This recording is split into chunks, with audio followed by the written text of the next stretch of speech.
Puji Tuhan.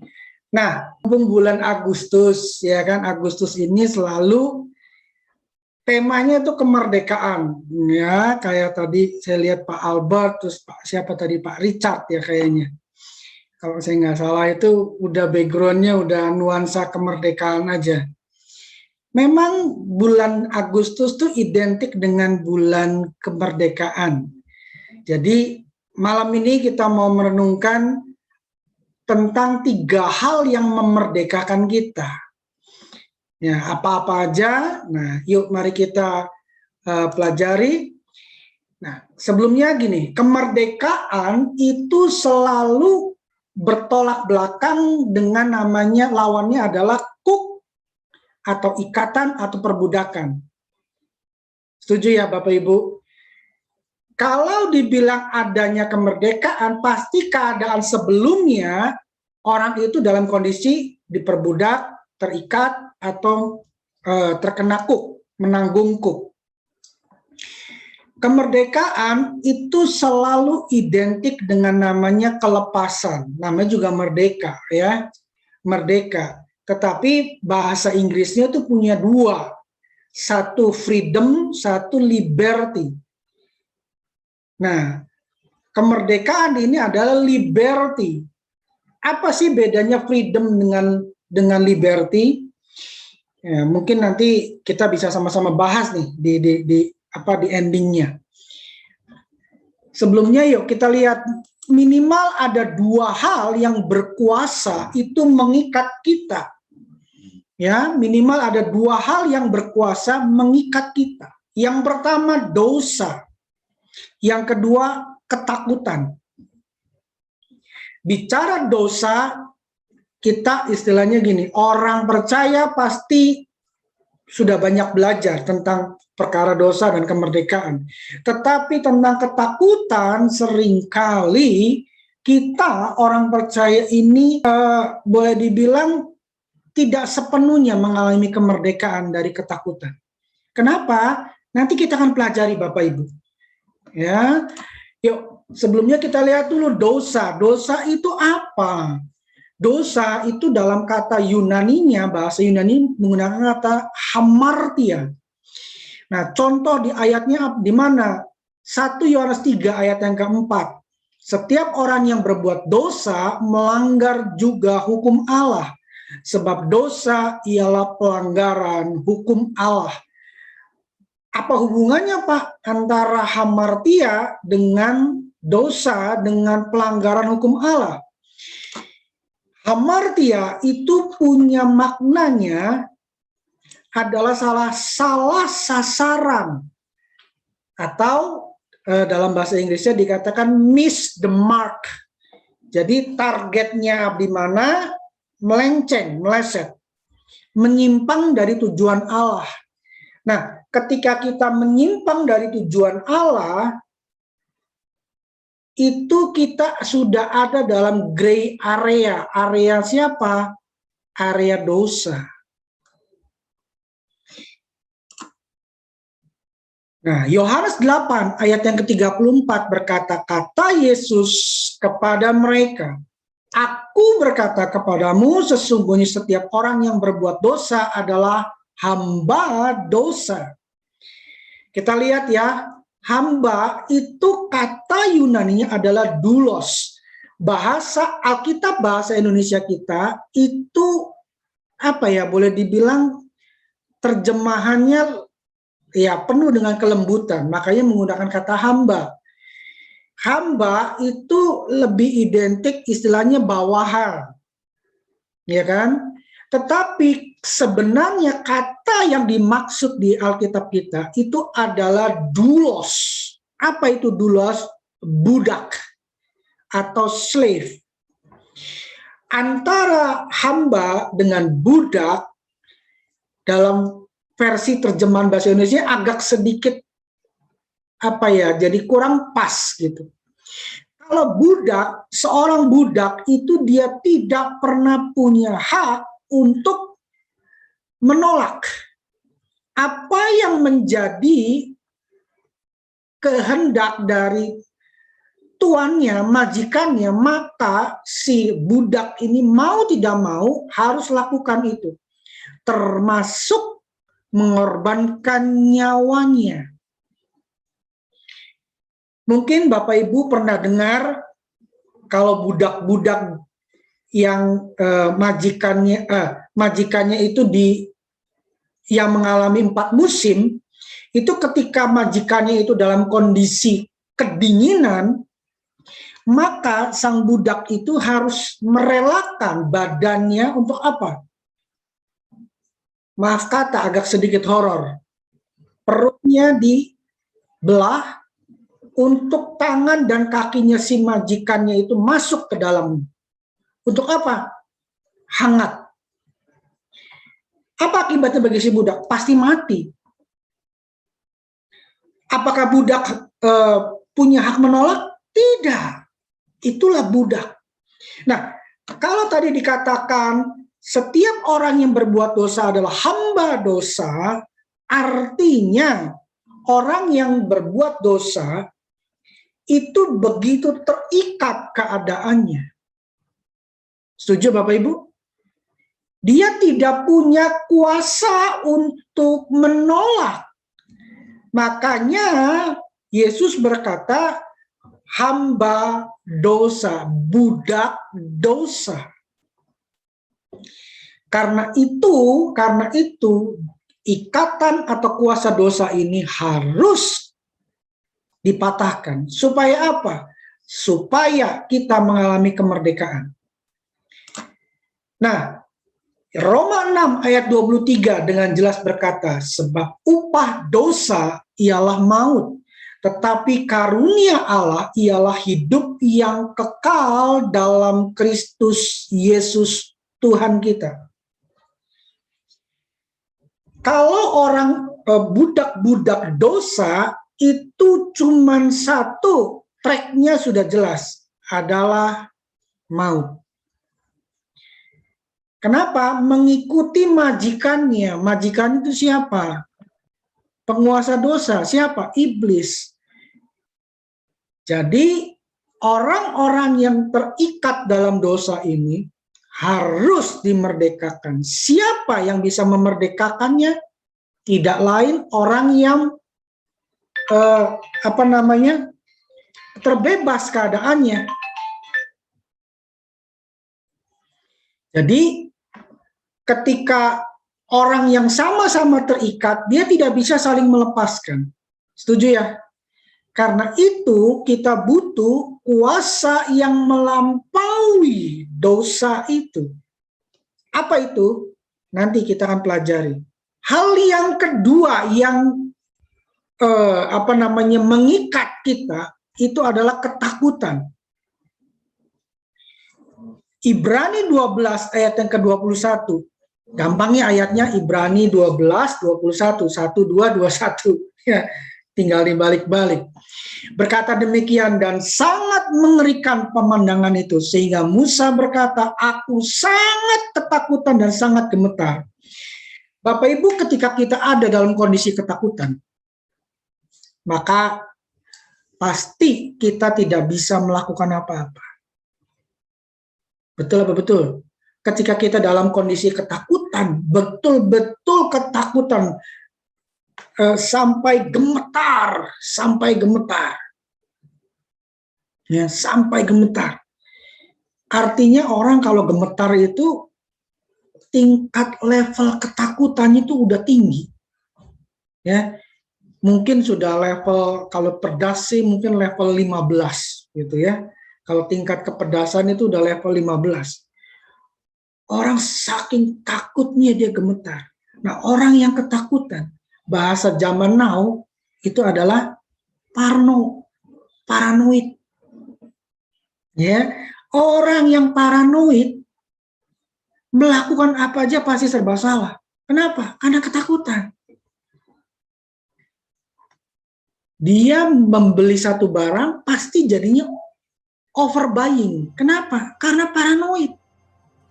Semua dilakukan dengan kondisi serba salah. Kenapa? Karena dia terikat dengan ketakutan. Nah, orang-orang yang terikat dengan ketakutan ini pun membutuhkan untuk dimerdekakan. Nah, bagaimana caranya?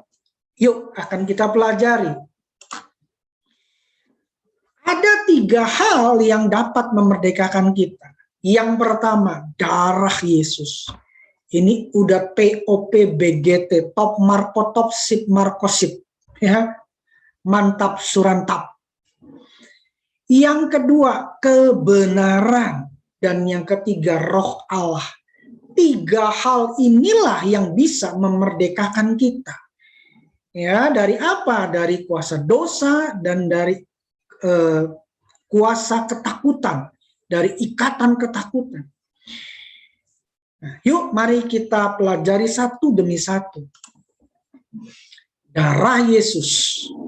Ya, 1 Petrus 1 ayat ke-18 dan 19 di sini berkata, sebab kamu tahu bahwa kamu telah ditebus dari cara hidupmu yang sia-sia, yang kamu warisi dari nenek moyangmu itu bukan dengan barang yang fana, bukan pula dengan perak atau emas, melainkan dengan darah yang mahal, yaitu darah Kristus yang sama seperti darah anak domba yang tak bernoda dan tak bercacat. Kalau kita pelajari perjanjian lama, Bapak Ibu, kita akan tahu bahwa setiap orang yang berdosa itu dia harus mengorbankan darah. Darah siapa? Darah anak domba. Betul ya? Nah, perjanjian lama, ritual, dalam tanda kutip, saya katakan ritual untuk penebusan itu dengan menggunakan darah domba, darah korban, itu adalah tipe atau gambaran dari siapa sebenarnya? Darah Yesus. Kalau kita pelajari ketika Adam dan Hawa jatuh dalam dosa, sebelum Tuhan usir mereka keluar dari Taman Eden, apa yang Tuhan lakukan? Memberi Adam dan Hawa pakaian. Betul? Sebelumnya mereka menggunakan pakaian dari apa? Cawat daun pohon ara. Tapi Tuhan ganti dengan kulit binatang. Binatang kulitnya diambil, pasti binatang itu pasti mati. Nah, apa sih fungsinya darah tadi, darah korban tadi, untuk menebus dosa orang yang bersalah? Ketika ada darah yang tercurah, darah itu bicara nyawa. Orang yang berdosa itu seperti, istilahnya gini, dia punya surat hutang dengan Tuhan. Ketika dia ada pencurahan darah korban, maka surat hutangnya sepertinya jatuh temponya diperpanjang, dimundurkan. Pertanyaannya, apakah hutangnya dapat lunas? Tidak. Hutang tetap ada.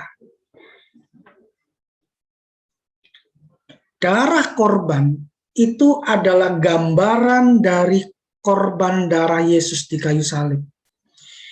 Nah, makanya tadi 1 Petrus 19 berkata, darah Kristus sama seperti darah anak domba.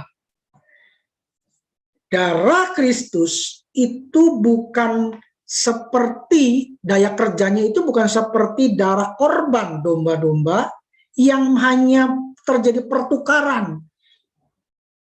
Upah dosa adalah maut, tadi kan dikatakan. Ketika ada darah korban, itu terjadi pertukaran. Kita yang seharusnya mati, ditukar dengan korban tadi. Nah, tetapi hutang dosa kita masih ada, hanya diperpanjang. Siapa yang benar-benar betul-betul menghapus dosa itu? Hanya darah Kristus. Itu ibarat surat hutang itu disobek dan berkata, lunas. Makanya ketika di kayu salib, Yesus berkata, "It is finished." Artinya apa? Hutang kita sudah dibayar lunas. Jadi dosa tidak mungkin pernah bisa dimerdekakan dengan darah apapun, hanya dengan darah Kristus. Jadi yang pertama, hal pertama yang bisa memerdekakan kita adalah darah Yesus, darah Kristus. Ya, Ibrani 9 ayat 22 berkata, dan hampir segala sesuatu disucikan menurut hukum Taurat dengan darah, dan tanpa penumpahan darah tidak ada pengampunan. Seperti tadi, darah korban itu menukar siapa yang mati dengan siapa yang hidup. Darah Kristus lebih powerful dibanding dengan darah korban hewan manapun. Kita bersyukur Bapak Ibu kalau kita sudah ditebus oleh darah Yesus. Amin. Iya kan? Kalau kita tidak ditebus oleh darah Yesus, berarti kita masih harus melakukan ritual bait Allah. Ritual pengorbanan korban-korban. Ya. Nah, hal yang kedua yang dapat membebaskan kita, memerdekakan kita. Yang kedua adalah kebenaran. Yohanes 8 ayat 32 berkata, dan kamu akan mengetahui kebenaran, dan kebenaran itu akan memerdekakan kamu. Ya, Yohanes 8 ayat yang ke-32. Yuk kita pelajari lebih lanjut.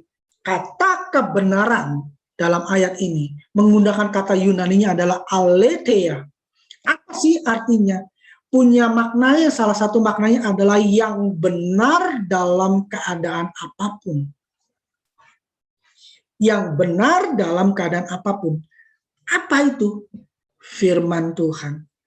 Jadi ketika tadi dikatakan, ya, tadi dikatakan mengetahui kebenaran dan kebenaran itu akan memerdekakan kamu. Siapa kebenaran ini?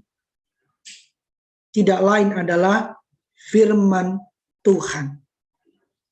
Nah, ya, kenapa dikatakan benar dalam keadaan apapun? Firman Tuhan itu selalu benar dalam keadaan apapun. Dalam kondisi plus dia benar, dalam kondisi min dia tetap benar.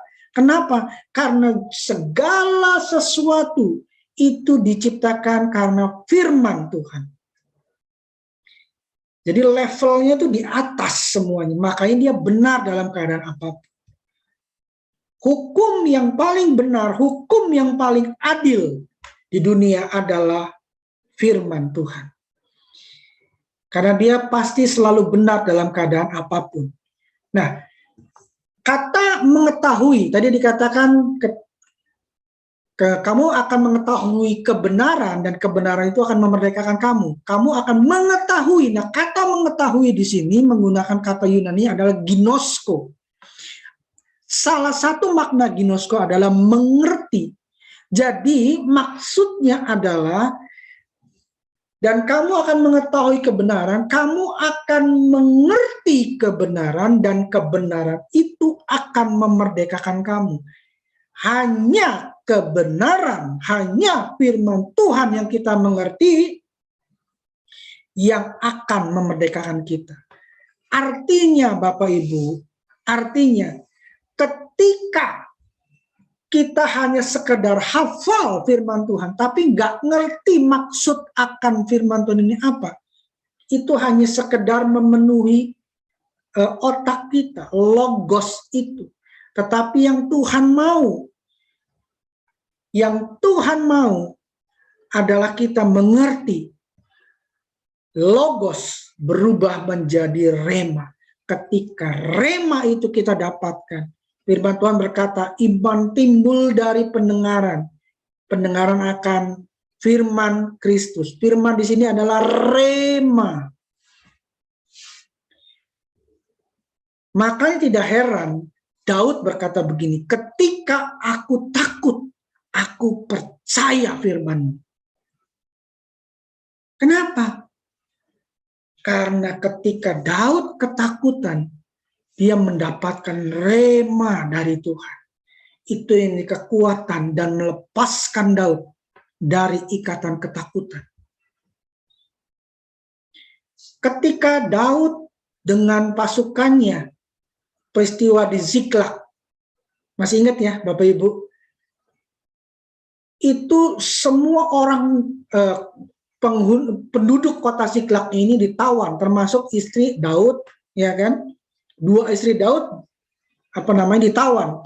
Semua anak-anak, laki, tua, muda, ya kan? Perempuan-perempuan diangkut semua. Lalu kota Ziklag dibakar. Ketika Daud datang dengan pasukannya, mereka melihat kota Ziklag sudah terbakar. Daud dalam kondisi depresi. Karena kenapa? Pasukannya berusaha mau melempari Daud dengan batu. Kenapa? Saking pahitnya hati mereka. Tetapi Daud menguatkan kepercayaannya kepada Tuhan. Itu yang membuat Daud lepas dari ketakutan. Amin Bapak Ibu. Hari-hari ini banyak keadaan yang bisa membuat kita hidup dalam ketakutan. Takut itu adalah manusiawi. Tetapi ketika kita hidup dalam ketakutan, itu tidak manusiawi.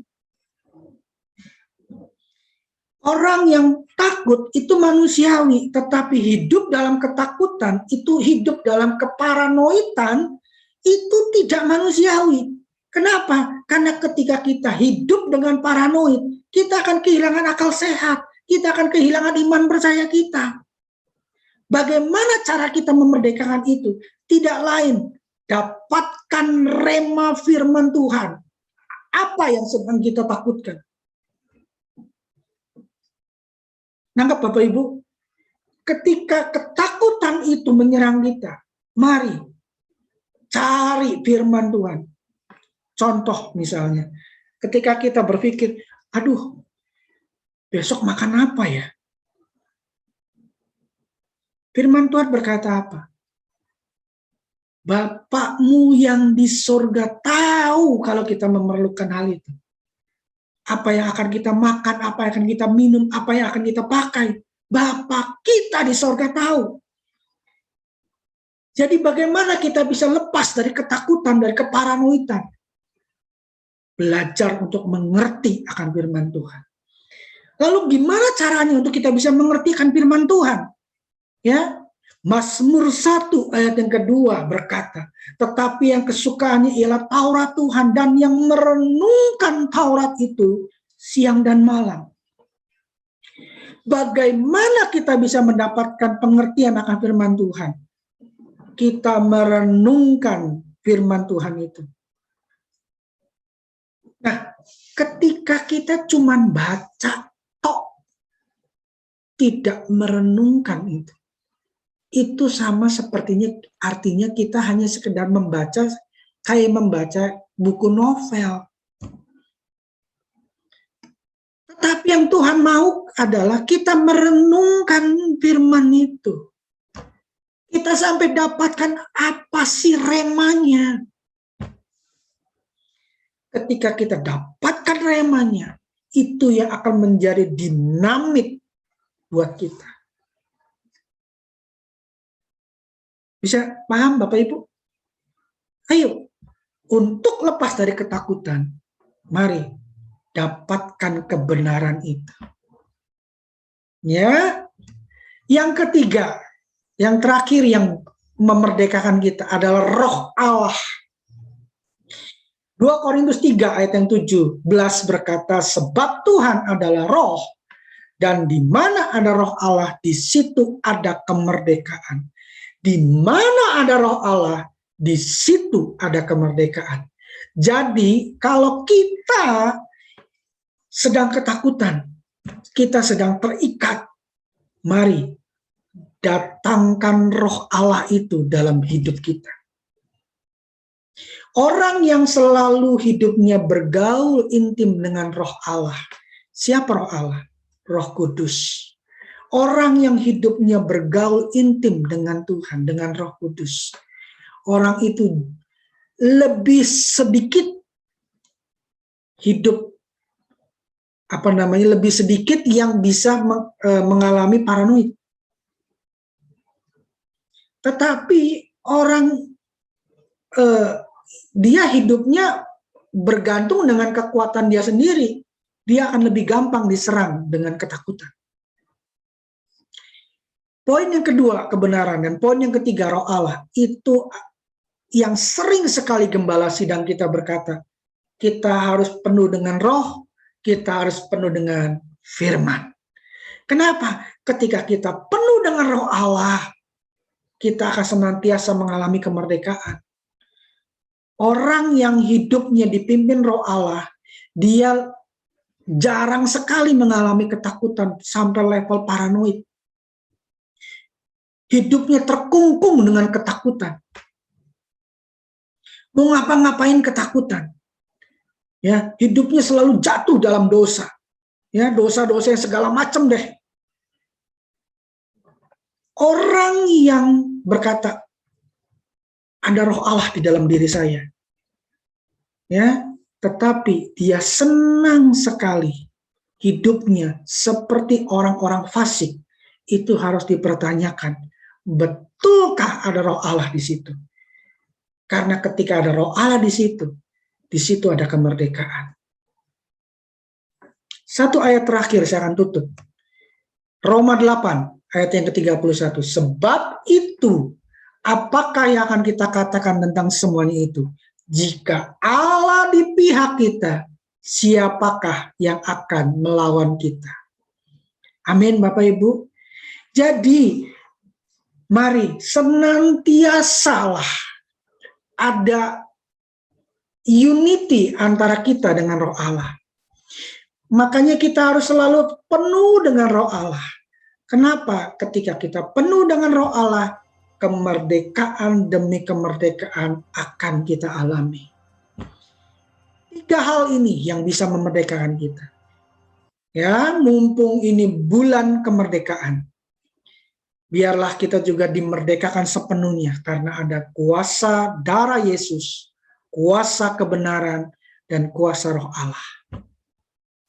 Terakhir, merdeka. Saya kembalikan ke Pak Albert. Tuhan memberkati.